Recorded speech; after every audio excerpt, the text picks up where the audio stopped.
네, 안녕하십니까. 오늘은 대망의 산업보건 일반을 할 건데요. 추록 페이지가 172페이지입니다. 수업하기 앞서 이쪽 과목의 특성을 좀 보시면요. 산업보건 일반이 아주 어렵게 나올 때는요. 꽈락자가 많습니다.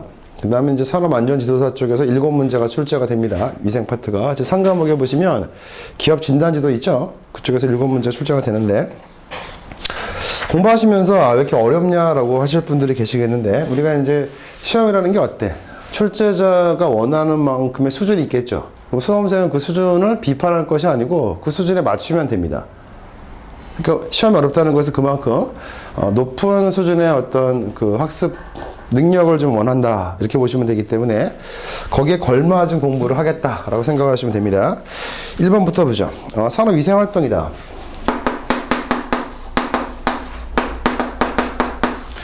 산업위생활동이라고 되어 있는데, 활동이니까 어떤 활동 하겠죠.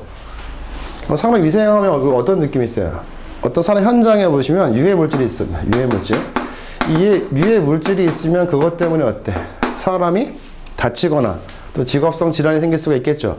그런 것들을 이제 하는 것이 산업위생활동인데, 유해물질이 있는지 없는지를 처음에 확인해야 되겠죠. 그래서 이제 확인하는 단계인데, 그거 보시면은 거기 활동 단계가 있습니다. 그 박스에 보시면요.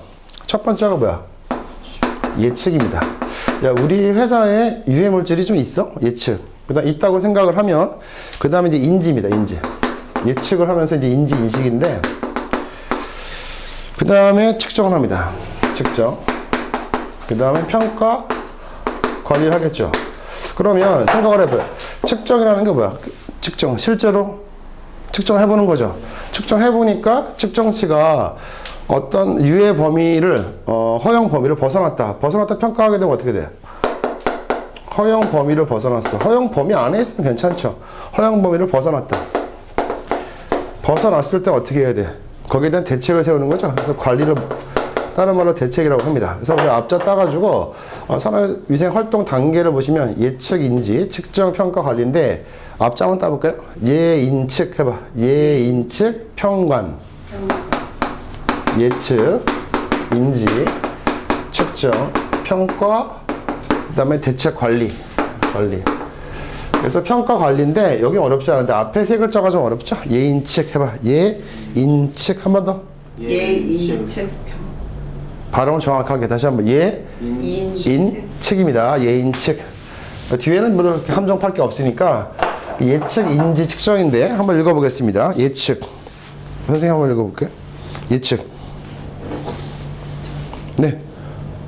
예측 산업위생 활동에서 가장 먼저 필요한 활동. 기존의 작업 환경은 물론이고 새로운 물질, 공정, 기계의 도입 등으로 인한 근로자들의 건강장애, 영향을 사전에 예측. 예측이라는 건 예상하는 거니까 사전에 예측하는 거죠. 그 다음에 인지 보겠습니다. 선생님 뒤에 인식, 인지. 인지. 현재 상황에서 존재 혹은 잠재하고 있는 유해 인자, 물리적, 화학적, 생물학적, 인간공학적 등을 구체적으로 파악하는 것. 그래서 인지한다는 건 뭐야? 있구나라고 파악하는 거죠. 예측은 있는지 없는지 모르죠. 사전에 예측하는 거기 때문에 아직 일이 벌어지기 전에 예측하는 것이고, 인식은 뭐야?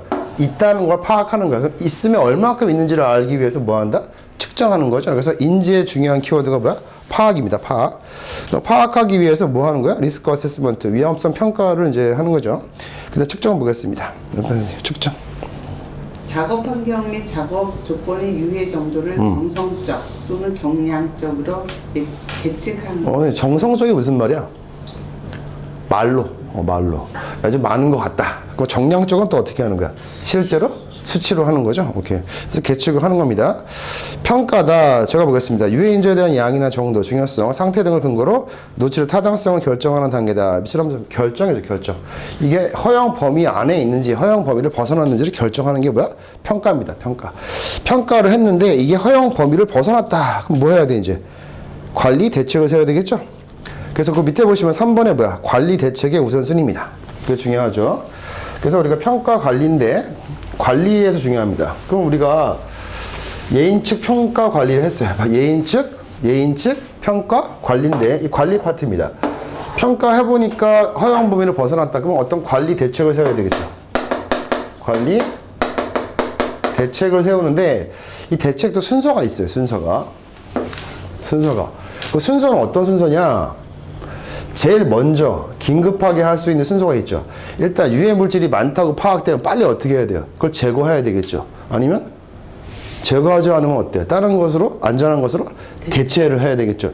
그거 우리가 뭐라 그래요? 공학적인 대책이라고 합니다. 가장 급하게 해야 되는 거죠. 근데 이게 만약에 불가능하다. 이 공학적인 대책을 불가능하면 봐. 그 다음에 이제 관리적인 대책. 다른 말은 뭐라 그래? 관리적으로. 행정적인 대책이죠. 행정적인 대책을 세운다. 그 다음에 이것도 불가능하다. 무슨 말이야? 뭐 제거하거나 대체하기도 힘들고 어떤 매뉴얼이나 관리하기도 힘들다. 그럼 맨 마지막에 어쩔 수 없이 그냥 야 던져주는 게 있죠. 개인 보호구나 착용하자. 그래서 마스크 하나 주고서는 그걸로 어떻게 입막음하는 거죠. 그래서 뭐 개인 보호구 지급죠. 개인 보호구 지급. 그러면 대책 중에서 가장 허술한 건 뭐야? 이거죠. 개인 보호구. 마스크 주면서 그거나 써. 이렇게 하는 거죠. 가장 뭐 확실한 대책은 뭐야? 이거죠. 공학적인 대책. 어떻게 한다? 뭐 제거하거나 유해 물질을 제거하거나 안전한 것으로 대체한다. 바꾼다는 거죠. 대체. 이런 느낌입니다. 한번 읽어보죠. 첫 번째가 뭐야? 공학적인 대책이다. 대체. 대체가 무슨 말이야? 다른 것으로 안전한 것으로 바꾸는 건다. 또 격리시킨다. 위험 물질을 격리. 또 포위. 또는 뭐야? 환기. 환기가 무슨 말이야? 밖으로 빼는 거죠. 환기. 그 다음에 환기나 배기 이런 뜻이고, 그 다음에 행정적 관리다. 행정적인 거니까 다른 말로 아까 뭐였어요? 관리적인 대책이다 이런 뜻인데요. 작업 시간을 조정하거나 작업 배치의 조정, 뭐 교육을 시킨다 이런 겁니다. 개인 보호구 착용은 가장 어때? 소극적인 거죠. 가장 소극적인 것이다. 써볼게요. 가장 소극적. 가장 소극적이다. 그럼 반대로 가장 적극적인 거 뭐야? 공학적인 대책이 되겠죠. 이렇게 이해하시면 되고, 그래서 중요한 것이 뭐야? 산업위생 활동 5단계가 있다. 예, 인, 측, 평가, 관리. 예인측, 평가, 관리 이렇게 암기하시고, 그 다음에 중요한 게 뭐 산업위생의 목적이 뭐냐라고 이제 묻습니다. 시험에서. 산업위생의 목적은 뭐야? 산업 현장에 있는 사람들, 현장에 있는 사람들만 보호할까요? 근로자만 보호할까요? 아니면 국민 모두를 보호할까요? 어떤 게 맞아? 산업위생. 뭔 것 같아요? 밑에 게 맞는 것 같다? 왜? 산업위생에서 우리가 중요한 게 근로자만 보호한다고 하면 되게 이제 미시적인데, 산업 현장에 있는 유해 물질이 또 누가 또 소비를 하겠죠. 근데 소비하는 다수가 또 누구야? 국민 모두죠. 그래서 국민 모두를 보호하기 위해서 만드는 것이다. 한번 보겠습니다. 그거 한번 읽어볼 건데요. 밑에 해설해 보시면 산업위생 목적이 있습니다. 우리 선생님은 큰 소리 한번 읽어줘 보죠. 네네. 낯설죠? 산업위생의 목적, 네. 작업환경 개선 및 직업병의 근원. 이제 눈이 좀 침침할 때가 됐어요. 네. 네. 작업환경 및 작업 조건이 인간공학적 개선, 네. 작업자의 건강 보호 및 생산성 향상. 그다음. 산업위생 활동의 궁극적인 목적은 노동자나 일반 대중의 건강을 보호하는. 그렇죠. 노동자뿐만 아니라 뭐 일반 대중까지도 건강을 보호하는 것이다. 따라서 산업위생의 대상에는 사업장에서 일하는 사람들뿐만 아니라 노동활동하는 모든 사람, 뭐 서비스업도 되고요, 농업인도 포함이 되며 일반 대중도 사업장에서 이루어지는 생산활동이나 일반 환경에서 발생되는 유해 인재에 노출될 수 있기 때문에 산업위생의 대상이 된다. 해서 넓게 잡아보시면 됩니다. 문제 한번 확인해 보겠습니다. 1번 문제 보죠. 지금 옳은 거 찾고 있는 거죠? 옳은 거. 1번부터 보죠. 관리란 말이 무슨 말이야? 아까 활동에서 몇 번째? 마지막 단계죠? 예인측, 평가, 관리. 이걸 물어본 거야. 그럼 관리는 다른 말로 뭐야? 대책이죠? 대책. 관리 대책의 최우선순위가 뭐야? 보호구 착용이 아니고 뭐다? 공학적인 대책이다. 이렇게 바꿔야 되겠죠. 그럼 반대로 보호구 착용은 뭐야? 앞에 있는 것을 할 수 없을 때 가장 어떤 소극적으로 하는 대책이죠. 그래서 최우선순위가 아니라 최하위순위겠죠. 최하위순위. 틀렸다. 그 다음 2번 해보죠. 인지란, 아까 인식은 뭐야? 이제 파악하는 거죠. 인지가 뭐요? 파악하는 겁니다. 맞네요. 3번 해보죠. 유해 인재에 대한 평가는, 그 유해 인재에 대한 평가니까 뭐야? 몇 번째야? 예인측, 평가, 관리. 네 번째에 있는 거죠. 평가는 특수 건강 진단의 결과만을 사용하지는 않습니다. 우리 건강 진단뿐만 아니라 평가는 어때? 자그마한 측정도 들어가죠. 측정을 해가지고 야 이것이 지금 우리가 허용 범위에 있는지 아닌지를 판단하기 때문에 단순하게 건강 진단만을 사용하지 않습니다. 네 번째로 뭐가 틀린 거야? 처음으로 요구되는 게 뭐야? 처음 활동 중에서 예측이죠. 예측. 뭐라고? 예측이야 예측. 그 다음에 5번에 사업장 근로자만의 건강을 보호하는 것이 아니다. 뭐야? 일반 대중의 건강도 보호하는 것이다. 이렇게 하면 되겠죠. 근데 문제가 그렇게 복잡하지는 않은데 거기 만자 들어가는 게 두 번 나오지 않아요? 3번하고 5번 그죠? 이런 표현들은 조금 이제 오답일 수가 있다. 이렇게 보시면 되고요. 2번 문제 보겠습니다. 다음에 설명하고 있는 가스 크로마토그래피 밑줄 한번 쳐볼게요. 가스 크로마토그래피. 그 검출기를 좀 물어본 건데요. 네모 안에 보겠습니다. 네모 안에 한번 읽어줄래? 원리. 때 공기로 시료를 태워 전하를 띈 이온 생성. 거기서 중요한 말이 나오는데 내가 뭐 과학 용어를 잘 몰라도 이온이라고 되어 있죠. 이온. 이온이 뭐가 있어요? 뭐 이런 거 들어본 적 있지 않아요? 플러스 양이온. 양이온. 이렇게 되는 거. Cl-는 음이온이죠? 그래서 Na 플러스 Cl-인데 양이온과 음이온을 생각하시면 돼요. 그래서 이온이 생긴다. 이온 생긴다. 근데 감도도 읽어보죠. 대부분의 화합물에 대해 높은 강도. 그 다음에 특징. 큰 범위의 직선성. 직선성이다. 그러면 직선성도 밑으로 한번 쳐볼게요. 직선성이 무슨 말인가 보죠. 직선성이다. 직선의 성질을 가지고 있대요.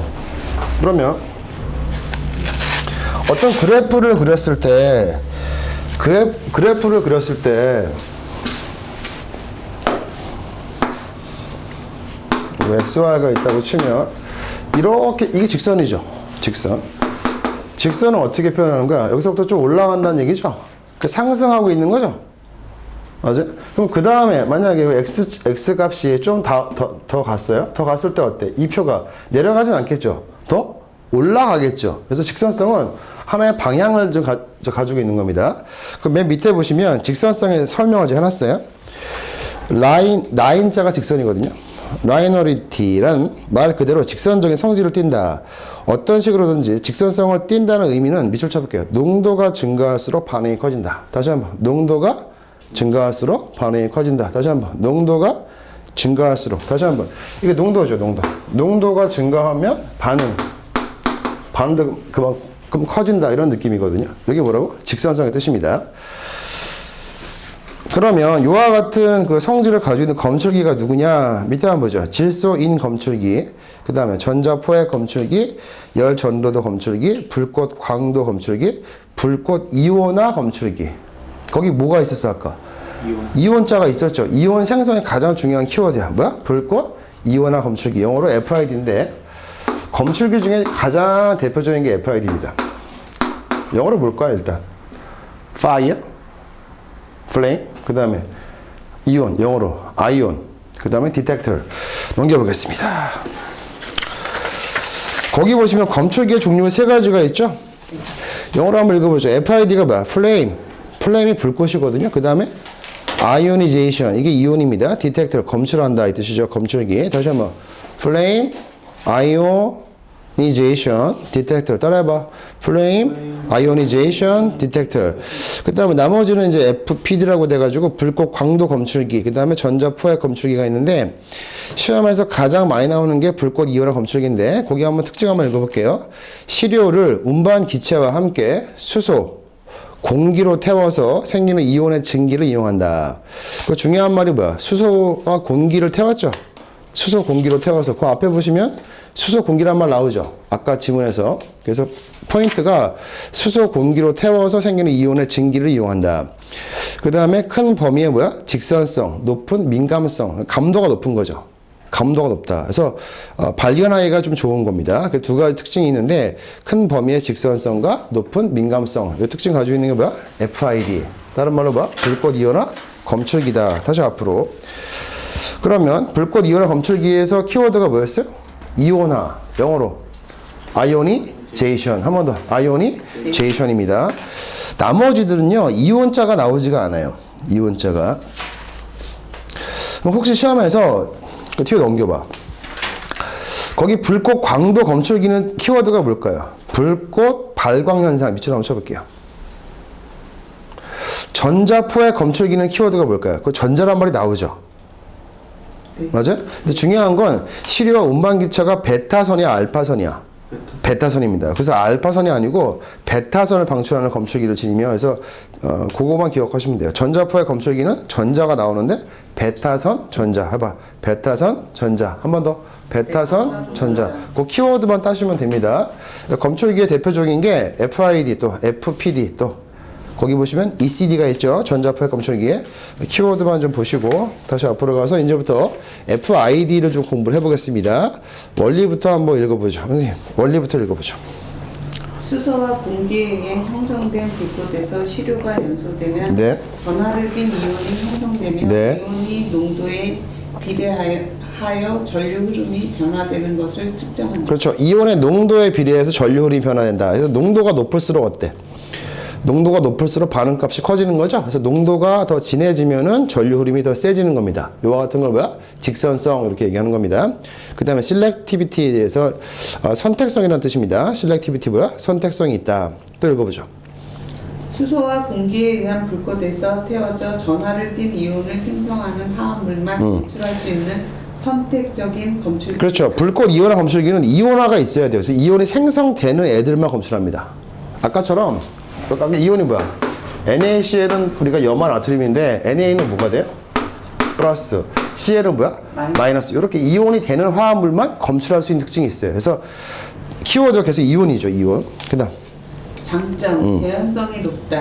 두 번째, 감도가 높다. 네. 세 번째, 탄화수소에 비해 검출력이 좋다. 네. 네 번째, 열전도 또 검출기에 비하여 운반기체의 유속, 주위 온도 변화에 민감하지 않다. 네. 다섯 번째, 낮은 온도의 시료를 검출할 수 있다. 그래서 농도가 낮더라도 이온화만 되면 검출할 수가 있어요. 그래서 5번에 밑줄 쳐볼게요. 낮은 농도의 시료를 검출할 수 있다. 이것도 큰 장점입니다. 다시 한번 감도가 높은 거나 직선성뿐만 아니라 농도가 낮더라도 이온화만 되면은 검출할 수가 있다는 장점이 있고요. 단점은 뭐야? 시료를 파괴할 수가 있어요. 파괴할 수가 있다. 그 정도를 일단 이해하시고 넘어갑니다. 그 다음에 3번입니다. 여기까지도 벌써 문제가 좀 그렇게 쉽지 않았죠. 쉽지 않았는데 3번은 법령 가지고 낸 겁니다. 자그마한 측정입니다. 3번에 보면 자그마한 측정에 관해서 법령 문제가 나왔는데 말 문제가 나온 거죠. 가야 되지? 그거 내가 끄면 되지? 대화를 하고 가. 그거 끄면 되는 거지? 오케이, 알았어. 저 도와주는 친구한테 퇴근 시간 돼가지고 자그마한 측정입니다. 그럼 자그마한 측정에 대해서 법령이 나와 있는 게 있나요? 거기 밑에 있죠. 제목 한번 읽어볼래요? 작업 측정 및 정도 관리 등에 관한 곳이다. 다시 한번. 작업 환경 측정 및 정도 관리 등에 대한 곳이다. 한 번 더. 작업 환경 측정 및 정도 관리 등의 곳이다. 정도가 무슨 말이야? 정확도, 정밀도 이 뜻입니다. 뭐라고요? 정확도, 정밀도. 거기에 보시면요. 제가 다 가져오진 않았고요. 우리 시험 문제 풀기 위해서 18조하고 19조를 가져왔는데 또 읽어보죠. 이 문제를 출제하신 선생님이 출제자가 문제를 되게 잘 냈어요. 지금 보시면 법령 하나만 가져온 게 아닙니다. 그 다음에 175페이지 볼게요. 거기 중간 부분에 보니까 뭐 있어요? 산업안전보건 기준에 관한 규칙. 약칭이 뭐죠? 안전보건 규칙이었죠? 거기서 몇 조? 420조를 가져왔습니다. 넘겨볼게요. 176페이지에 보니까 또 있어요. 또 법령 제목이 뭐야? 작업환경 측정 심사 업무 지침. 뭐라고? 작업환경 측정의 심사 업무 지침이 있습니다. 또 가져왔어요. 또 뭐죠? 화학물질 및 물리적인 자의 노출 기준. 한 번 더. 화학물질 및 물리적인 자의 노출 기준. 이 네 개의 법령에서 지문을 따왔어요. 문제가 어렵겠어요? 쉽겠어요? 어려워요. 어렵죠. 우리 수준이 이 정도야. 근데 우리가 기출문제를 분석할 때는 원문을 공부하셔야 돼요. 원문. 왜? 다음 시험에서 이 원문이 중요한 걸 한번 노출됐기 때문에 또 나옵니다. 그래서 우리가 첫 문제부터 보겠습니다. 먼저 문제 풀기 전에 거기 내용을 좀 보죠. 잠깐만 측정 및 정도 관리 등에 하는 곳이다. 18조입니다. 노출 기준의 종류별 측정 시간입니다. 다시 한번 제목 읽어봐. 노출 기준의 종류별 측정 시간. 우리 선생님, 노출 기준은 앞 시간에 배웠죠? 노출 기준이 뭐죠? 규제 목적이야? 아니 이제 목적이 아니라 뭐라 그랬을까? 정보 제공 목적? 정보 제공 노출 기준 하면 아는 거 뭐 있어요? 벤젠의 노출 기준이 얼마야? 0.5? 0.5. 2.5죠? 벤젠. TWA가 뭐였어요? Time Weighted Average. 시간 가중 평균 노출 기준. 시간 가중 평균. STEL은 Short Term Exposure Limit. 단시간 노출 기준. 8시간 기준이죠? 이건 몇 시, 얼마? 15분 기준이죠? 8시간 기준. 그 벤젠은 얼마야 이게? ppm으로 0.5, 2.5죠? 그 다음에 여기에 표에 안 돼 있지만 C라는 것도 있죠. C가 실링이죠? 천정값이라고 해서 단 한순간이라도 노출돼서는 안 되는 기준. 이게 실링이란 말이야. 실링은 노출 기준 숫자 만약에 3 있으면 3 앞에 이렇게 쓰는 거죠. 예를 들어서 실링 세 가지가 있어요. 그러면 벤젠은 얼마였다고? 0.5, 2.5였는데 이 노출 기준이 있어요. 노출 기준의 종류별 측정 시간입니다. 이게 또 뭔가 한번 보죠. 1항부터 보겠습니다. 선생님부터 읽어보죠. 밑줄을 제가 칠하는 거 치셔야 됩니다. 읽어볼게요. 네, 대상 물질의 발생 시간이 6시간 이하의 경우 지금 위에 거부터 읽어야 돼. 1항부터. 화학 물질 응. 이랑 화학 물질 및 물리적 인자의 노출 기준 내 시간 가중 평균 기준 이 설정되어 있는 대상 물질을 이거죠. 측정하는 경우 그러니까 8시간, 이게 뜻이 뭐였어요? 아까 TWA가 8시간 기준이었죠? 근데 측정을 8시간 내내 하느냐? 이건 아니에요. 지금 물어보는 게 뭐야? 측정 시간이죠? 8시간 동안의 작업을 기준으로 하는 것이 TWA지만 측정 시간은 만땅으로 채우는 게 아니야. 한번 볼게요. 지금 문제가 뭐냐면 조문 제목이 뭐였어요? 측정 시간이죠? 그럼 TWA가 밑줄 쳐볼게요. TWA니까 자꾸 머릿속에 뭐가 떠올라? 8시간이 떠오른다. 그런 게 아니고 8시간 시간 가중 평균을 하는 건 맞지만 노출 측정을 할 때는 8시간이 아니야. 몇 시간인지 보죠. 계속 읽어봐. 6시간 이상 연속 측정하거나 나오죠. 네. 측정 시간 몇 시간? 6시간입니다. 그래서 측정을 몇 시간 한다? 6시간. 요거만 암기하시면 됩니다. TWA가 8시간과 동의어라고 생각을 하시면 안 돼요. 측정하는 시간은 몇 시간이다? 6시간 이상 연속 측정하거나 작업 시간을 일정한 간격, 같은 간격이죠. 등 간격으로 나누어서 6시간 이상 연속 분리하여 측정해야 된다. 이렇게 써 있죠. 그 다음에 다만자 읽어볼게요. 다만 다음 각호의 어느 하나에 해당하는 경우에는 대상 물질이 발생 시간 동안 측정할 수 있다. 그 무슨 말이냐면 밑에 1호, 2호, 3호 보니까 얘는 6시간 이상이라는 아까 원칙이 있었죠. 다시 한번 TWA를 우리가 노출 기준을 설정을 할 때 측정을 몇 시간 한다? 6시간 이상이란 말이야. 이렇게 됐죠? 이게 원칙입니다. 그런데 만약에 이 근무 시간이 8시간이 아닌 사람도 있겠죠. 6시간 이하인 경우에는 이 시간을 측정할 수가 없잖아. 근무 시간 자체가 6시간 이하면. 그래서 1로 해보죠. 대상 물질에 발생하는 시간이 뭐야? 6시간 이하인 경우에는 6시간 이하로 그냥 하면 됩니다.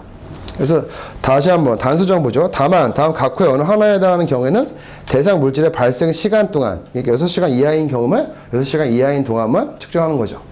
그 뜻이고 2호도 읽어볼게요. 불규칙 작업으로 6시간 이하의 작업을 하는 경우 그럴 때는 원칙이 원래 몇 시간 이상이었는데요. 6시간 이상이지만 TWA가 불규칙하다. 또 6시간 이하다. 그럴 때는 어떻게? 6시간 이하 동안만 측정할 수 있다. 그 다음 3호. 발생원에서 발생 시간이 간헐적인 경우 그래서 간헐적인 경우는 뭐 6시간 이하가 아니고 이때는 뭐야? 그냥 간헐적인 그 작업을 하는 동안에만 측정할 수가 있다 그런 말입니다. 그래서 원칙은 몇 시간 이상인데 6시간 이상이지만 간헐적이거나 그 시간 동안만 하면 되는 거고 6시간 이하의 작업을 하는 경우는 6시간 이하만 하면 된다 그런 뜻입니다. 내용 아시겠죠? 그 다음에 이제 2항도 보겠습니다. 네. 선생님 지금 읽는 게 되게 힘드시죠? 괜찮습니다. 괜찮아요? 노출 기준 고시의 단시간 노출 기준이 설정되어 있는 물질. 요거죠. STEL. 선생님들, 요겁니다. STEL. 보시면은 TWA하고 노출 기준, STEL 노출 기준 누가 더 커요? 항상. 이게 더 커요? 항상 그래요. 읽어보자. 설정되어 있는 물질로서 노출이 균일하지 않은 작업 특성으로 인하여 단시간 노출 평가가 필요하다고 자격자 또는 작업 환경 측정 기관이 판단하는 경우에는 제1항의 측정에 추가하여 단시간 측정할 수 있다. 무슨 말이냐면 거기 첫 번째 줄에 보면 노출이 균일하지 않은 작업 특성으로 인하여 밑으로 한번 쳐볼게요. 노출이 일정하지 않아가지고 8시간 쭉 가는 게 아니야. 그래서 되게 간헐적으로 생기는 경우인가 봐. 노출 기준이 STEL 같은 경우는 뭐야? 쇼텀이죠? 그래서 노출이 균일하지 않은 작업 특성 밑으로 한번 치고, 그럴 때는 STEL을 측정을 하는 건데 이 경우에 1회 몇 분? 15분간이죠. 15분간 측정을 하되 유해인지 노출 특성을 고려해서 측정 횟수를 정할 수가 있다. 그래서 몇 회 한다는 거 정하는 건 아니고 15분간 요거 뭐 기억할 수 있을 테니까. 그 다음 사망이 중요한데요. 사망이 아주 중요합니다. 읽어보죠. 어디? 앞에. 노출 기준 고신의 최고 노출 기준. 저 실링이죠. 네, 이 설정되어 있는 대상 물질을 측정하는 경우에는 최고 노출 수준을 평가할 수 있는 최소한의 시간 동안 측정하여야 한다. 여기서 보니까 키워드가 뭐야? 최소한의 시간이죠. 왜냐하면 실링 같은 경우는 뭐야? 단 한순간에도 노출돼서는 안 된다고 했으니까 아주 시간이 짧을 거예요. 그 다음. 다만 시간 가중 평균 기준이 함께 설정되어 있는 경우에는 제1항에 따른 측정을 병행하여야 한다. 그 말을 되게 잘 보셔야 됩니다. 다만서부터 보죠. 시간 가중 평균 기준이니까 뭐야? 타임 웨이티드 에버리지죠? TWA와 함께 설정이 되어 있는 경우 무슨 말이냐면 TWA도 있고 여기 실링자가 또 있어요. 그러면 TWA하고 실링하고 있으면 측정을 누구로 해야 돼? 그거 써 있어요. 다시 한번 TWA가 있으면 측정을 하면 돼요. 근데 TWA하고 실링은 같이 있대요. 단서정 보죠. 다만 TWA와 함께 설정이 되어 있는 경우 이때 뭐야? 주어가 실링이. 그러니까 실링이 TWA하고 함께 설정되어 있는 경우에는 1항에 따른 측정인데 1항이 뭐야? 1항. 아까 1항. 1항이 뭐였어? 아까 6시간 6시간 이상 측정하는 게 원칙이죠? 그 무슨 말이냐면 거기서 중요한 게 병행 측정이에요. 병행 측정. 두 개가 설정이 돼 있다. 두 개. 근데 TWA도 있고 STEL도 있는 거 많거든요. 근데 실링까지 있는 거 TWA하고 실링 같이 있는 거는 딱 하나 있어요. 노출 기준에서. 몇 개 있다고? 그게 누군지 볼까요? 넘겨볼게요. 노출 기준이 설정이 되어 있는 거는 화학 물질 및 물적 인자의 노출 기준이라는 그 고시에 보면 노출 기준이 있는 표가 있어요. 그 표가 보면 177페이지 볼게요. 1호가 뭐죠? 가솔린이죠? 쭉 따라가서 넘겨봐. 맨 끝에 글자가 뭐 돼 있어요? 731번 돼 있죠? 지금 우리나라에서 노출 기준 설정되어 있는 거 몇 종이다? 731종이에요. 1종. 몇 종이라고? 731종. 요것도 숫자 좀 기억하시고. 여기 확 늘었어요. 2020년도에 법 개정되면서 확 늘었어요. 그런데 노출 기준이 지금도 되게 적은 거거든요. 예를 들어서 노출 기준이 있다는 건 뭐? 그 물질에 대해서 어느 정도까지만 쓰면 안전하다라는 게 알 수 있죠. 근데 이게 없는 게 훨씬 많아요. 수천 종이에요. 수천 종. 지금 쓰고 있는 게 전 세계적으로 5천에서 6천 종을 쓰고 있는데 유해 물질을. 근데 이 기준이 있는 게 지금 우리나라 같은 경우 요거밖에 안 돼요. 문제가 좀 심각하죠. 그러니까 유해 물질이 있는데 노출 기준을 모른다는 얘기죠.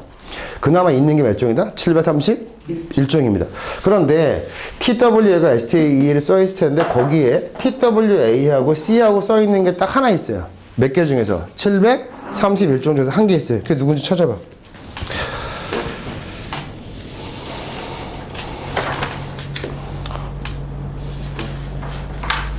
거기 몇 번, 넘버링 몇 번이야? 243번. 불화수소입니다. 불화수소.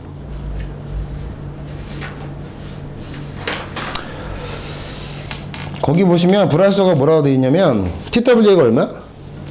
0.5고 STEL 3이죠. 근데 3인데 그 앞에 C자가 써 있죠. 그 TWA하고 STEL하고 실링이 다 있는 거는 얘밖에 없어요. 다시 해봐. TWA하고 STEL하고 실링. 그래서 보니까 지금 얘가 어디 써 있냐면 TWA가 불화소가 얼마야? HF가 0.5죠. 다시 한번 불화소가 영어로 뭐야? HF라고 되어 있잖아. 여기서 F라는 건 플루오르와 뜻입니다. 플루오르와 H가 수소입니다. 읽을 때는 뒤에서부터 읽어야 돼요. 다시 한번 플루오르와 수소. 그래서 HF죠. 우리가 소금이 뭐라 그래? NaCl 읽을 때 어떻게 읽어? 염화 나트륨. 읽을 때는 뒤에서부터 읽는 거야. 이거 어떻게 읽어? 플루오르와 수소. 플루오르를 우리가 불화라고 하니까 불화수소 이렇게 읽는 거죠. 불화 수소를 보니까 TWA가 0.5고 STL이 얼마야? 3이죠. 근데 또 뭐도 있어요? 실링까지 돼 있어요. 실링. 어디에 실링이 있어요? STL에. 그래서 TWA도 있고 실링이 있는 경우 어떻게 하냐? 측정을 같이 다 한다는 얘기죠. TWA도 하고 실링도 하고. 그럼 다시 한번 기억해 보자. TWA는 몇 시간이 원칙이에요? 6시간 이상. 실링은요? 노출되면 안 되는 아니 거기 아까 써 있을 때 뭐라고 써 있었어? 실링은 최소한의 시간 동안 측정한다고 써 있죠? 사망에서 175페이지 맨 상단에 아까 사망에서 실링은 측정 시간 몇 시간이야? 최소한의 시간 동안이야. 다시 한번 STEL 측정 시간 몇 시간? 6시간 이상이 원칙. STEL은 15분간, 실링은 최소한의 시간 동안. 근데 시험에서 실링하고 TWA가 다 나와 있는 거 어떻게 할 것인가? 병행 측정한다. 둘 다 한다는 뜻이야. 이해하시죠? 그래서 다시 한번 단서정 봅니다. 실링과 시간 가중 평균 기준인 TWA가 함께 설정되어 있는 경우에는 병행 측정하여야 한다. 이렇게 암기하시면 됩니다. 유일하게 딱 한 개 있어요. 몇 개 중에서? 731개 중에서 불화수 하나만 가지고 지금 이 조항을 만든 거야. 이 조항이 중요하죠. 그러면 이 문제가 나와 있는 확인해 봅니다. 그 3번 문제, 기출문제 3번 볼게요. 3번에 4번에 보죠. 3번에 4번 질문 보십니다. 선생님 읽어줄게요. 작업 측정에 관한 내용으로 옳지 않은 거기 4번 질문만. 불화 수소의 경우 최고 노출 기준과 시간 가중 평균 노출 기준에 대하여 병행 측정한다. 여기에 법령 가지고 낸 시험이에요. 법령에 어디 잘못 측정 및 정도 관리 등의 고시에 18조 사망의 단서 조항 가지고 낸 겁니다. 근데 이게 왜 중요하냐면 731조항을 다 보면은 TW하고 실링하고 있는 게 딱 하나밖에 없어요. 누구라고? 불화 수소밖에 없어요. 그래서 이걸 낸 거예요. 그거 또 나올 수도 있죠. 일단 불화수소에 봤으니까 이제 한번 공부 한번 해볼게요. 불화수소가 HF죠. 화학식이 화학기호가. TWA가 얼마? 0.5. 그 다음에 STL은 3. 실링 여기 앞에 붙어 있는 거죠. 이렇게 붙어서 요 정도는 좀 암기하셔라. 암기하셔라. 그 다음에 그 19조 보겠습니다. 연속해서 19조. 제가 지금 이거 하나 설명해 드리는데 지금 시간이 꽤 걸리죠. 네. 근데 이 조항이 어디서 나왔는지 그 지문이 그걸 아시고 조문 연구를 하셔야 됩니다. 그냥 답만 외워가지고 아무 의미가 없습니다. 19조도 중요합니다. 19조 보겠습니다. 선생님 19조. 시료체치 근로자 수. 다시 한번 몇 명을 해야 될까요? 내가 어떤 시료 샘플 채취하고 싶은데 몇 명을 해야 될까요? 그 얘기입니다. 샘플 채취하는 거 1항 보죠.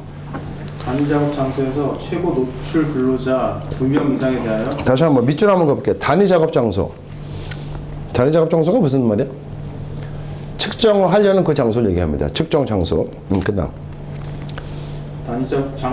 단위 작업 장소에서 최고 노출 근로자 2명 이상에 대하여 동시에 개인 시료 채취 방법으로 측정한다. 오케이.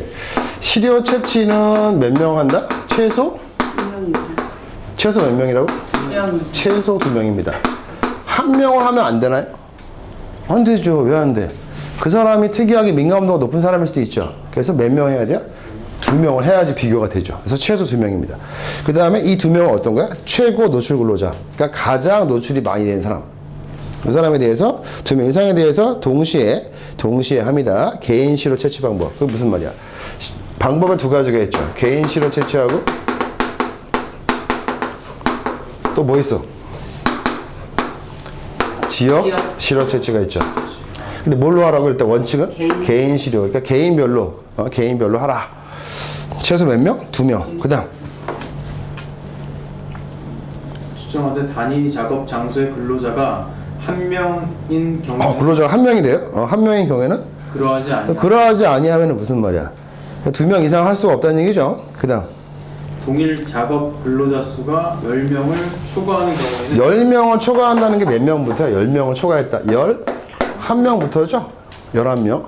만약에 지금 여기 10명이 있어. 10명까지는 몇 명만 하면 돼? 최소 2명. 근데 10명을 초과했으니까 11명부터 볼게요. 11명부터 읽어보죠.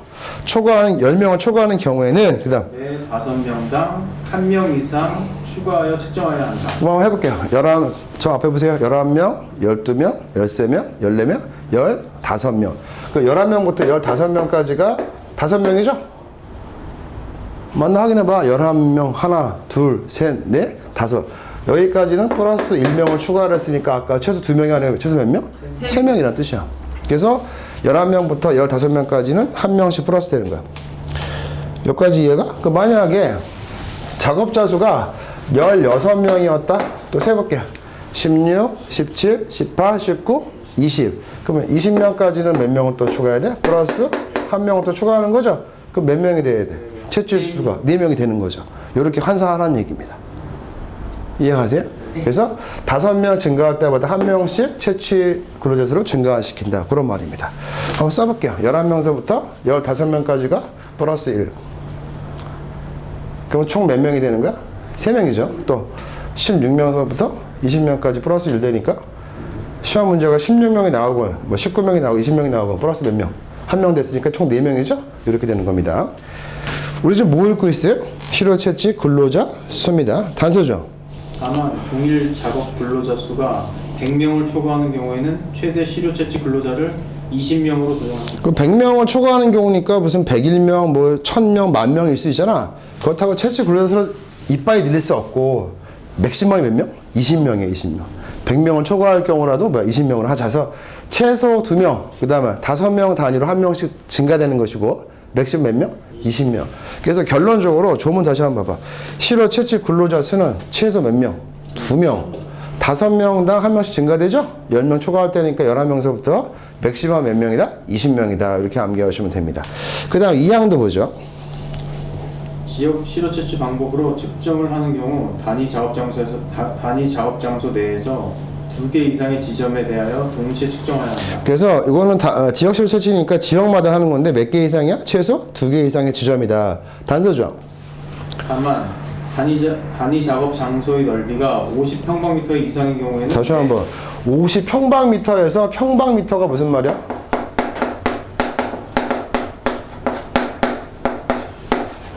제곱미터죠. 제곱미터 써볼게. 제곱미터. 제곱미터는 알아들으시죠? 가로 세로 1m씩.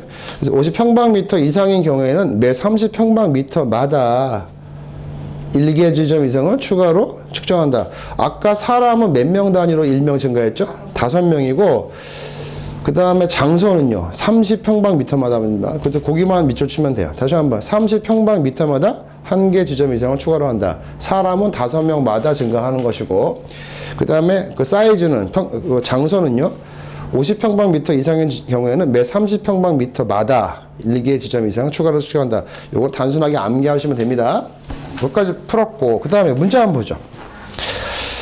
문제 3번에 지문 1번을 보겠습니다. 보이시나요? 네. 이제 보여? 11명이죠? 11명. 예. 아니 3번에 1번 지문. 11명이니까 실효 채취 작업자 수는 몇 명이야? 3명. 근데 이게 문제가 실효 채취 수라고 하는데 사람을 가지고 3개라고 하면 좀 그렇죠?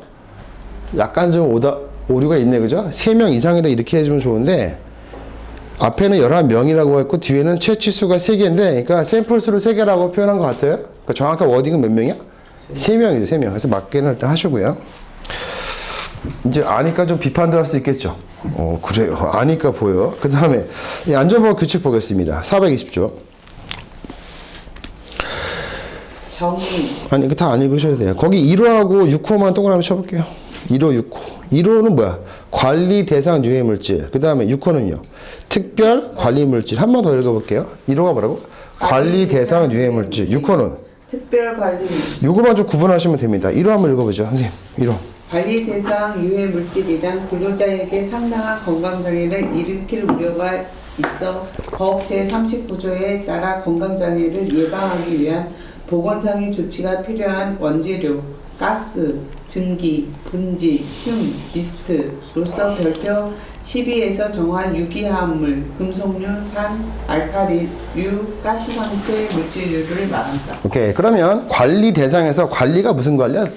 건강 관리죠. 쉽게 얘기해서 뭐라고? 건강 관리가 필요한 사람들이야. 거기 키워드가 뭐야? 건강 장애를 일으킬 우려가 있어서 보건상의 조치가 필요한 이렇게 써 있죠. 그러니까 관리 대상 유해 물질은 뭐야? 건강 관리를 위해서 필요한 물질이다. 이렇게 보시면 되죠. 유해 물질. 그다음에 특별 관리 물질은 특별합니다. 거기서 또 한번 시켜볼게요. 특별. 뭐라고요? 특별. 뭐가 특별할까 보죠. 거기 쭉 따라가다 보시면 특별한 게 뭐야? 특별 관리 물질은요. 건강 장애 중에서도 특별한 거 어떤 거? 발암성, 생식세포 변이환성, 생식 독성 미출고. 그게 뭐야? 특별입니다. 특별 관리 물질에 특별히 들어가면 뭐다? 발암성, 생식 독성, 생세포 변이 원성 이 세 가지를 뭐야? 특별하다고 얘기하는 겁니다.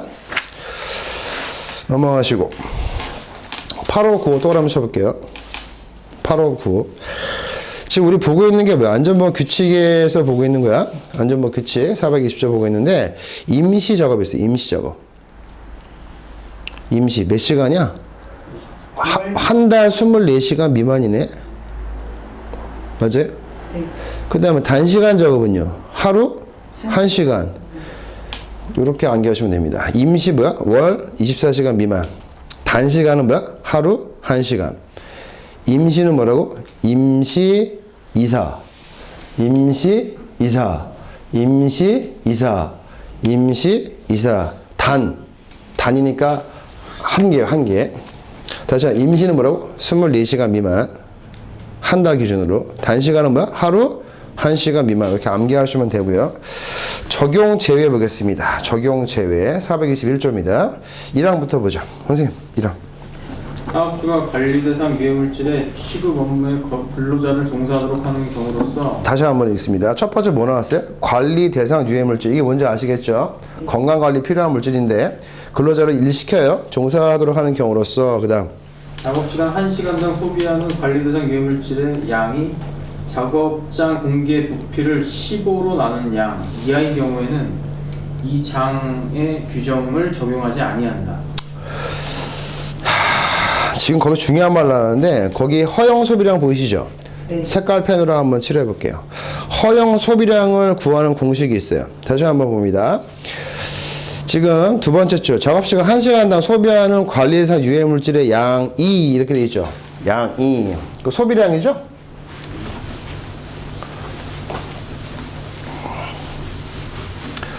이게 수학적으로 보겠습니다. 다시 한번 읽을게요.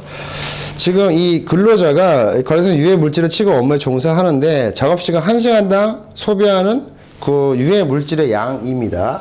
양. 유해 물질의 양이야. 양이. 그 다음 작업장 공기의 부피. 작업장 공기의 부피. 쉽게 얘기해서 작업장이 이렇게 있다고 할게요. 그럼 여기 최적이죠. 가로, 세로, 높이죠. 이 안에 공기의 부피가 있겠죠. 부피가 뭐야? 가로, 세로, 높이죠. 이 부피를 뭘로 나누냐? 15로 나눈 양. 이게 뭐야? 바로 허용 소비량이라는 뜻입니다. 허용 소비량. 허용 소비량 공식이 뭐라고? 15분의 부피야. 그러면 허용 소비량 뜻에서 우리가 노출 기준도 마찬가지죠. 노출 기준까지는 괜찮은 거죠. 허용 소비량도 뭐야? 작업장 공기의 부피를 15로 나눈 이 양이 15분의 부피잖아. 이 허용 소비량인데 이 숫자가 얼마 나올 거 아니야. 예를 들어서 뭐 부피가 45다. 45다. 그 얼마야? 허용 소비량이? 3이죠. 3까지는 괜찮은 거야. 허용하는 거야. 허용한다 그 뜻입니다. 그래서 허용 소비량 이하인 경우에는 괜찮다 이런 말입니다. 그래서 뭐라고 써 있어? 이 장애 규정을 적용하지 않는다. 그러니까 허용 소비량 이하인 경우에는 특별히 관리할 필요가 없다는 얘기입니다. 그래서 시험 문제가 허용 소비량 공식에서 이 숫자를 물어볼 수 있어요. 15분의 부피. 해봐. 15분의 숫자를 잘 기억하셔야 됩니다. 15분의 부피.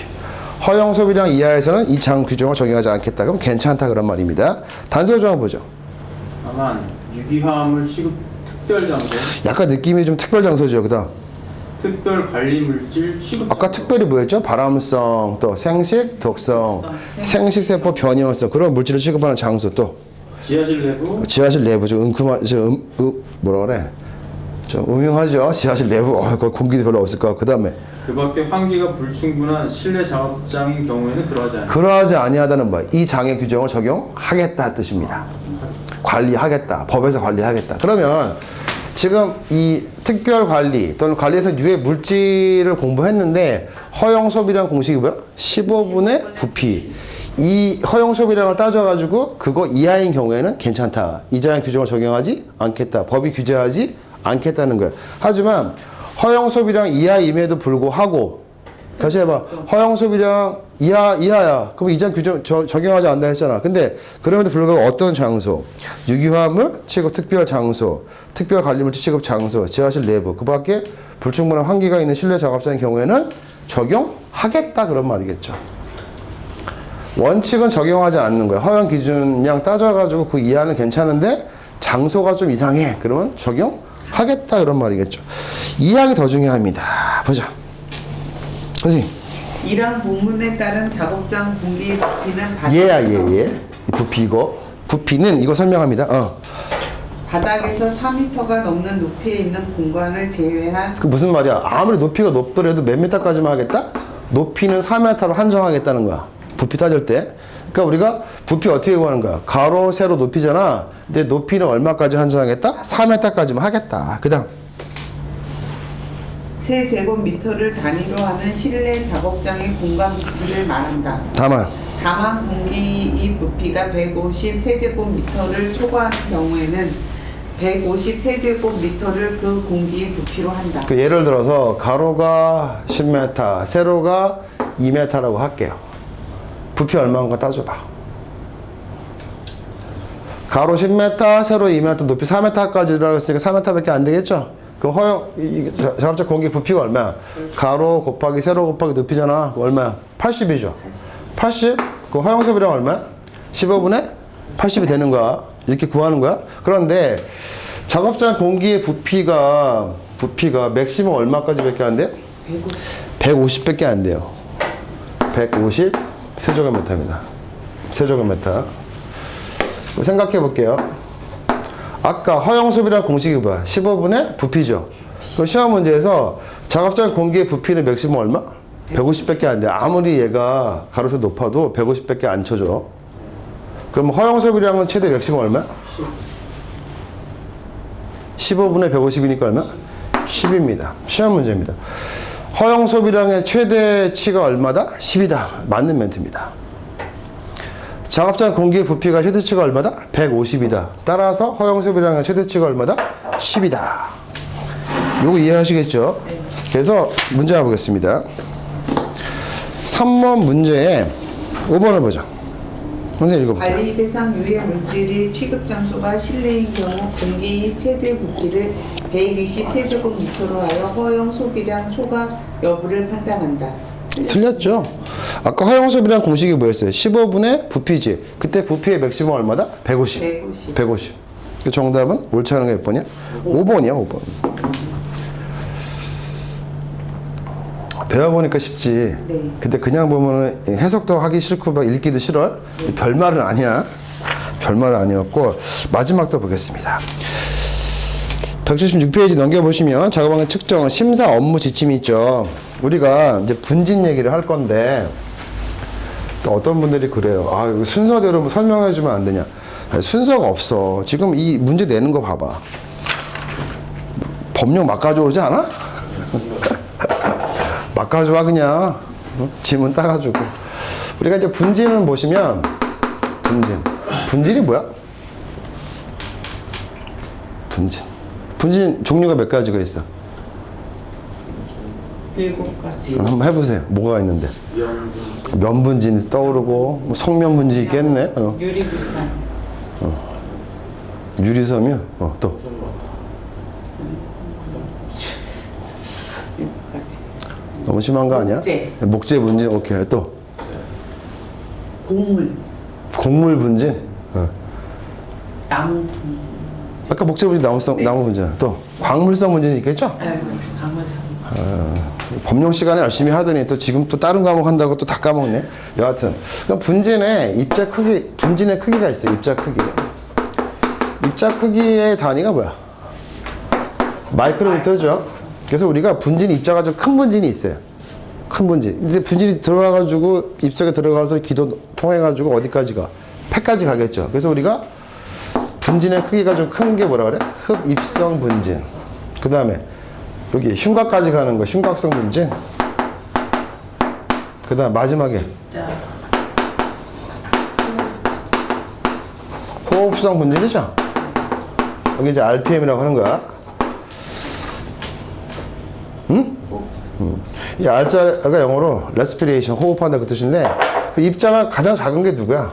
이거겠지. 호흡성. 깊숙이 들어가는 거니까. 그래서 입에 있다가 흉곽까지 갔다가 호흡해서 폐까지 가는 거죠. 이거 어디까지 간다고?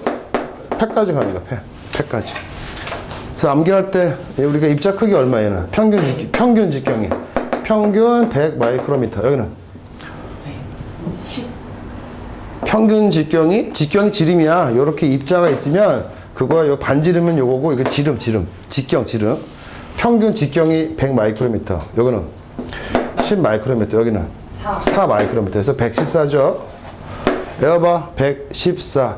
입에 흉이 있으니까 아빠가 우리 애기 일로 와봐서 호흡 불어준다 해서 입에 흉이 있으니까 선생님들 입에 흉이 있으니까 호흡을 불어준다 114 이렇게 외웠잖아. 뭐 처음 공부하는 사람처럼 그래. 다시 한번 입에 흉이 있으니까 아빠 엄마가 일로 와 얘기하면서 호흡 불어준다 해서 114가 평균 직경이야. 몇 가지 공부했는데 이 정도 공부해서는 안 돼. 보자. 작업환경 측정 심사 업무 지침을 보겠습니다. 우리 법에는 이렇게 나누지가 않아요. 누가 없냐면 얘가 없어요. 법에서는 이렇게 써 있어요. 한번 읽어보자. 선생님. 입자상 물질의 노출 기준은 밑줄 쳐볼게요. 입자상 물질, 이게 분진이죠. 입자로 되어 있는 게 분진이야. 그러니까 쉽게 해서 뭐 먼지 같은 거 생각하시면 됩니다. 발생 형태, 네. 호흡기 내 침착 후이, 침착이 뭐야? 가라앉는 거죠? 그다음 독성에 따라 입자 크기를 반영한 총분진, 흡입성 분진 또는 호흡성 분진으로 설정되죠. 지금 흉곽성이 없고 뭐가 있어요? 총분진. 따라해봐. 총분진. 그 다음에 흡입성 분진, 호흡성 분진 이렇게 나뉘어요. 그 중에서 가장 아주 작은 게 뭘까? 호흡성 분진이겠죠. 총 분진은 가장 크다고 보시면 되는데 그 밑에 보니까 총 분진에 얘가 있죠. 2번에 뭐야? 흡입성 분진에 얘가 있죠. 3호에 보니까 호흡성 분진에 얘가 또 있죠. 그 예시를 절대항기 하셔야 됩니다. 절대항기. 그럼 생각을 한번 해볼게요. 첫 번째 총 분진의 예입니다. 따라해봐. 산화철, 산화카드뮴, 망간, 알루미늄, 구리, 금속 분진, 용접슘. 약간 느낌이 어때? 뭐 금속 좀 티가 나죠? 뭐 철이 있고 카드뮴이 있고 그죠? 그 총 분진은 쉬워요. 그 다음에 두 번째 보자. 흡입성 분진이죠? 흡입성이니까 어디까지 갔어? 입으로 들어가는 겁니다. 쉽게 생각해서 읽어보자. 디아지논. 나도 이게 뭔지 몰라. 그냥 외우면 돼. 그 다음에 뭐야? 목재 분진이야. 목재 분진. 나무 목재. 그 다음에 곡물 분진입니다. 중요한 것은 곡분 분진이 있고 곡물 분진이 있어요. 요게 달라. 곡물은요, 쌀에서 나오는 먼지 같은 분진이 있어. 곡분은 그걸 가른 거니까 밀가루. 달라요. 근데 지금 흡입성 분진은 뭐라고 써 있어요? 곡물 분진입니다. 곡물 분진. 그래서 입에 뭐 들어갔어? 곡물 들어가고 목재 디아지논 들어갑니다. 다시 해봐. 입에 뭐 들어간다고? 곡물, 목재, 디아지논. 목재? 입에 목재가 들어갈 때가 있나? 그럼 가끔 뭐 나무 이렇게 이파리 하나 이렇게 나무까지 이렇게 물고 있으면 약간 미친 사람 같다, 그죠? 다시 한번. 곡물에다가 목재에다가 디아즈논입니다. 그 다음에 이제 세 번째가 우리가 절대 암기해야 될 게 세 번째인데 다른 건 다 이제 까먹어. 이제 하나만 외우면 돼. 호흡성 분진 어디까지 들어가는 거야? 깊숙이 어디까지? 폐 깊숙이. 다시 한번 호흡성 분진은 아주 깊숙이 들어갑니다. 세 가지밖에 없어요. 그거만 외우시면 되는데 산화 아연이 중요해요. 산화 아연은 위에 산화철이 보이시죠? 네. 산화철이나 산화카드뮴은 뭐였어요? 총분진이었죠? 근데 특이하게 산화 아연은 호흡성 분진이야. 그 다음에 탄광에서 나오는 게 뭐야? 석탄가루 흑연이죠. 석탄가루 흑연이죠. 네. 그래서 암기하실 때 폐 깊숙이 들어가는 건 탄광에서 일하는 사람들하고 누구야? 산화 아연이 있어요. 다시 한번 석탄가루나 흑연이나 또 뭐야? 산화 아연이 중요해. 산화 아연. 특이하게 산화 아연이 어디까지 간다고? 폐까지 가는 호흡성 분진이야. 문제 한번 확인해 보죠. 앞에 3번 문제 지문 2번 보죠. 산화 아연 분진은 호흡성 분진을 채취할 수 있는 여가 채취 방법으로 측정해야 된다. 맞아요? 네. 맞아요, 이게. 그럼 그 자리에 뭐가 들어갔어요? 산화 아연뿐만 아니라 누가? 석탄가루하고 흑연까지 기억하셔야 돼요. 석탄가루 흑연. 출제가 지금 산화 아연이 된 것 뿐이지 석탄가루 흑연이 한 팀이야. 무슨 분진? 호흡성 분진. 제가 이거 찾는데 쉬웠을까요? 이거 누가 해설 달아주지 않아. 제가 다른 거야. 제가. 이거를 제가 그냥 산화아연 분진은 호흡성 분진이고요. 깊숙이 들어가는 겁니다. 외우세요. 이렇게 하는 것보다 지금 제가 실제 법령에 나와 있는 걸 따오는 거라고. 그러면 거기에 또 하나가 써 있었고 흑연 등 되어 있죠. 다음 페이지에 아까 그 밑에도 읽었어. 중요한 거 읽어보자. 선생님 2가지 이상이에요. 2가지 이상의 노출 기준이 존재하는 물질은 그 말이 무슨 말이야? 총분진일 수도 있고 흡입성일 수도 있고 또 흡입성일 수도 있고 호흡성일 수도 있죠. 그런 얘기야. 그 다음 산업위생 전문가가 판단하여 물질이 발생 형태에 따라 총분진 또는 호흡성 분진 중 한 가지 물질을 거기 밑줄 쳐요. 지금 누가 빠져 있어? 흡입성이 빠져 있죠. 네. 그러니까 아예 크거나 아예 작은 것만 따지는 거야. 다시 한번 총분진 또는 호흡성 분진 중 한 가지 물질을 우선 선정한다. 밑줄 쳐. 시험 문제에서 어떻게 될까? 총분진, 호흡성 분진 중에서 하나를 택하는 거죠. 네. 거기에 뭐가 들어가면 안 돼요? 흡입성 분진이 들어가면 안 돼요. 그러니까 아예 덩어리가 크거나 아예 작거나. 그 말 이해가시죠?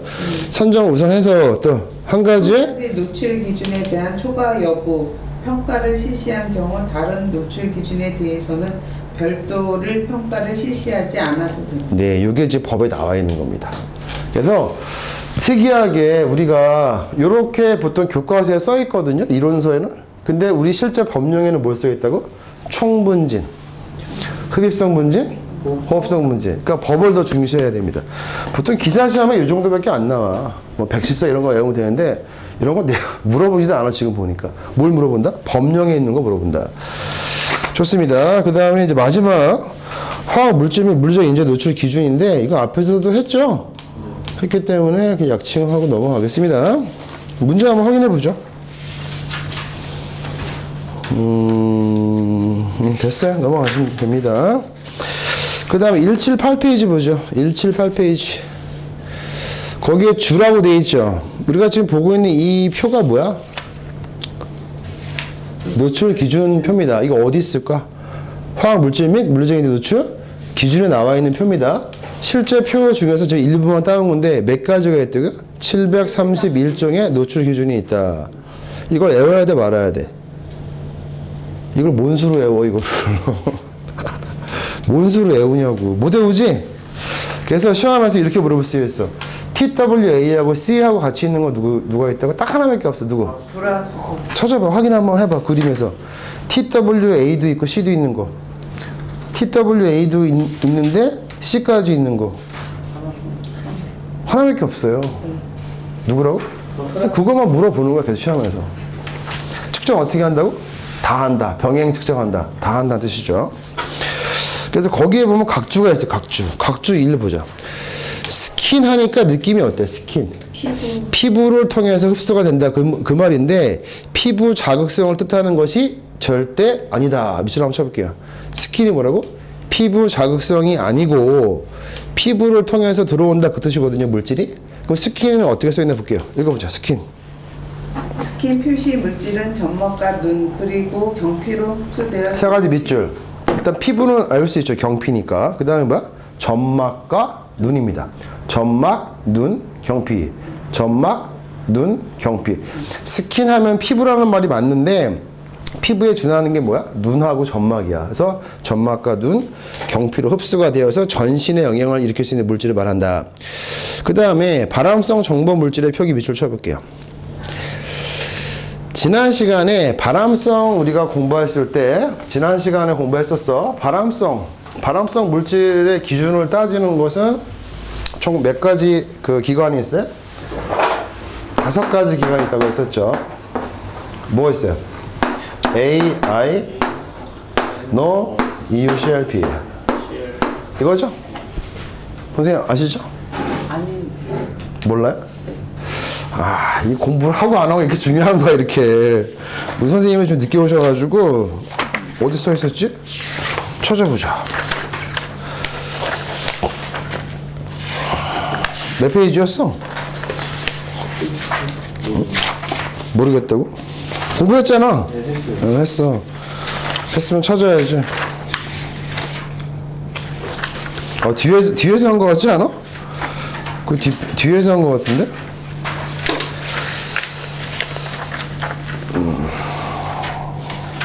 어디에 있더라? 응?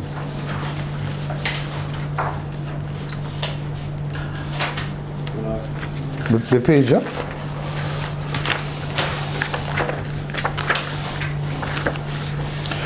머릿속에 있는 게 빼는 게 쉽지. 페이지 찾기도 힘들어 죽겠네, 그지? 그거 접어놓지 않았나 아까?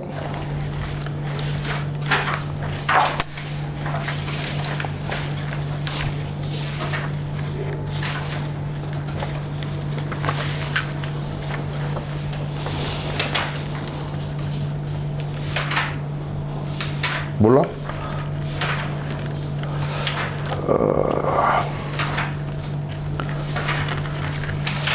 거기 봐 뒤에 있네. 182페이지에 182 뒤에 넘겨봐. 182페이지 182페이지. 너무 멀리 갔다 그지? 거기 보시면 182페이지에 5조 있죠. 5조의 2항 읽어볼게요. 우리 선생님 혼자 읽어보세요. 2항 5조 2항 화학물질 2항 182페이지에 5조 2항 동그라미 2. 예, 1항의 경우와는 달리 어디 있는 거야? 182페이지에 5조의 2항.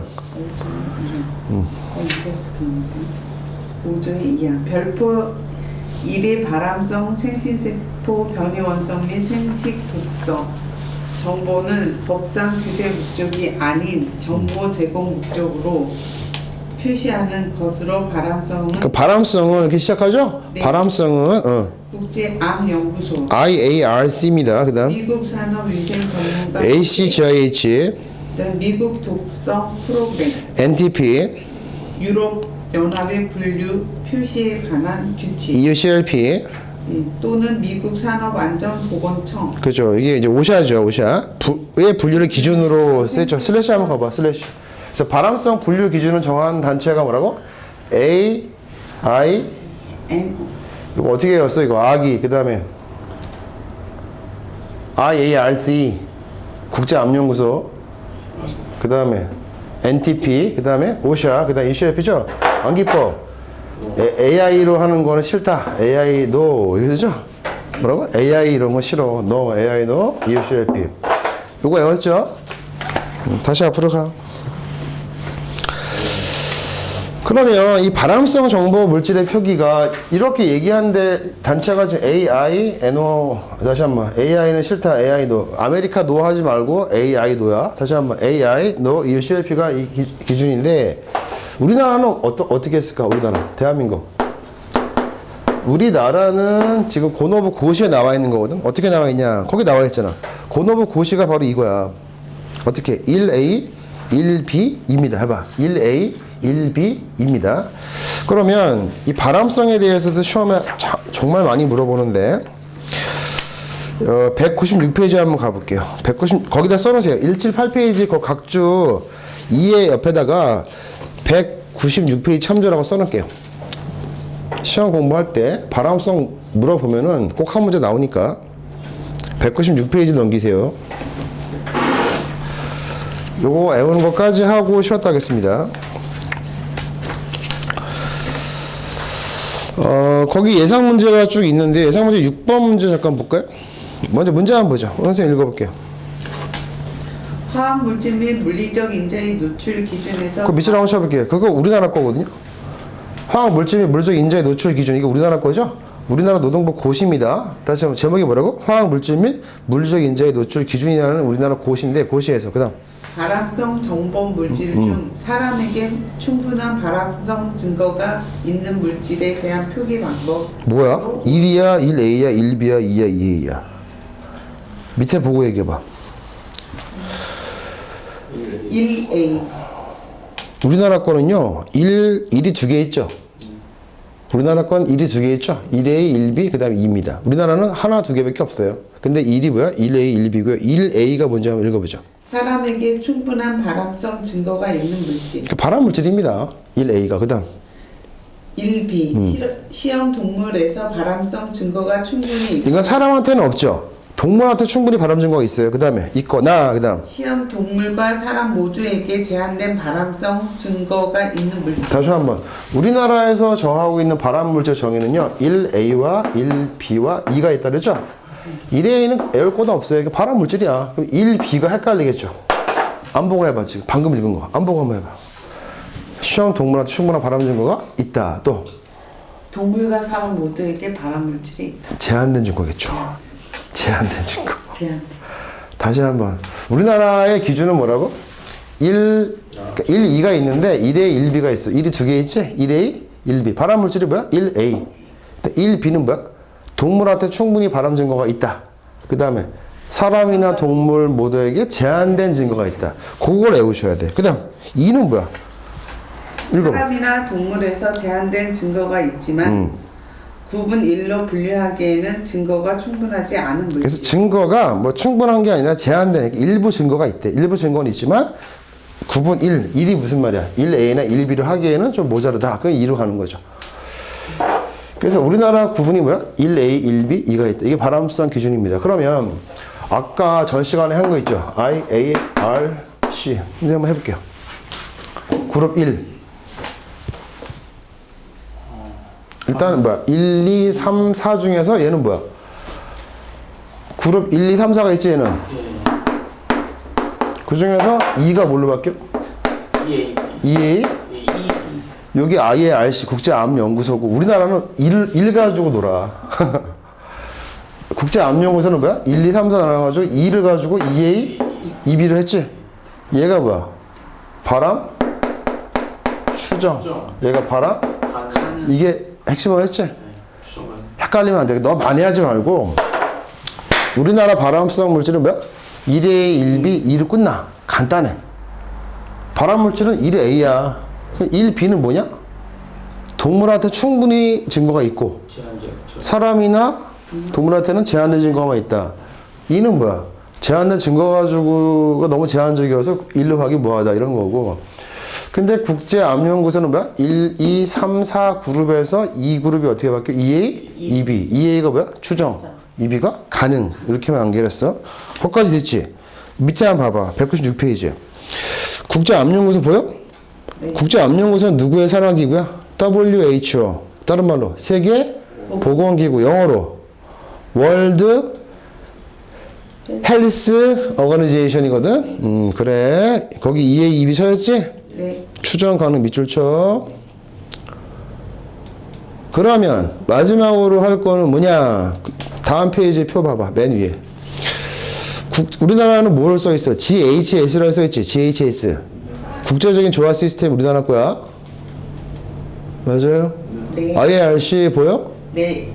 그 다음에 이제 아기 거 있죠. 아기. 아까 암에 대해서 기준 나누는 단체가 뭐야? 아기. ACGH. 그 다음 IARC. 방금 했잖아. 그 다음 NTP. 그 다음에 오샤. 이런 거 지금 안 나와. 이유도 안 나와. 그 중에서 뭐야? 아기 거 할 거. 아기 거. ACGH. 어떻게 나눠? 1, 2, 3, 4, 5. 아까 이거를 총 세면 몇 개야? 5개지? 근데 똑같아 여기 A 이렇게. 그래서 A자 붙이면 돼. A자. 아까 그룹이라고 한 건 아예 1, 그룹 이렇게 했는데 아기는 뭘로 한다고? A 1, 2, 3, 4, 5. 그 표를 나중에 또 설명해 드릴게요. 요거만 하시면 됩니다. 요거만. 이 표만 기억하시면 돼. 이 표 제가 만든 거야. 요거만 잘 기억하시면 됩니다. 그럼 문제 한번 풀어보자. 다시 한번. 지금 예상 문제 6번을 봤는데 거기에 보시면 우리나라 거 뭐야? 1A, 1B, 2로 돼 있죠? 네. 만약에 IA, RC가 나오면요. 그룹자가 써 있죠? 그룹 1, 그 다음에 2A, 2B, 3, 4. 그 다음 아기는요. 1, 2, 3. A, 1, 2, 3, 4, 5다. 이렇게만 암기하시면 아주 훌륭한 공부가 됩니다. 여기까지 하고 다음 시간에 이어서 하겠습니다. 고생했습니다. 와.